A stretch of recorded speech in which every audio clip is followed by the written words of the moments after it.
ایک پرسکون سے گاؤں میں ننھی عائشہ اپنے والدین کے ساتھ رہتی تھی۔ اس کا گھر مٹی کا بنا ہوا تھا، جس کے آگے ایک چھوٹا سا صحن اور بیچ میں نیم کا درخت تھا۔ عائشہ اکثر ہلکے گلابی رنگ کا فراق پہنتی اور بالوں میں سفید ربن لگاتی تھی۔ عائشہ کا دل بہت نرم تھا۔ وہ صبح سویرے پرندوں کو دانہ ڈالتی اور اللہ کا شکر ادا کرتی۔ اس کی امی سے ہمیشہ کہتی، بیٹی، جو کچھ ہمارے پاس ہے اس پر شکر کرنا سیکھو۔ ایک دن عائشہ نے دیکھا کہ اس کی سہیلی سارا نئی گڑیا لے کر آئی ہے۔ عائشہ کے دل میں بھی خواہش جاگی، مگر اس نے شکایت نہیں کی۔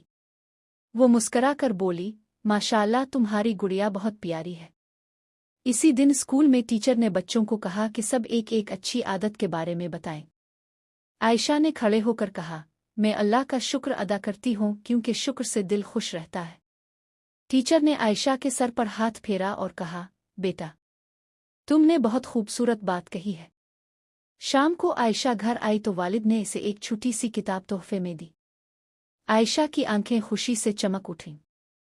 اس نے دل ہی دل میں کہا، اللہ تیرا شکر ہے۔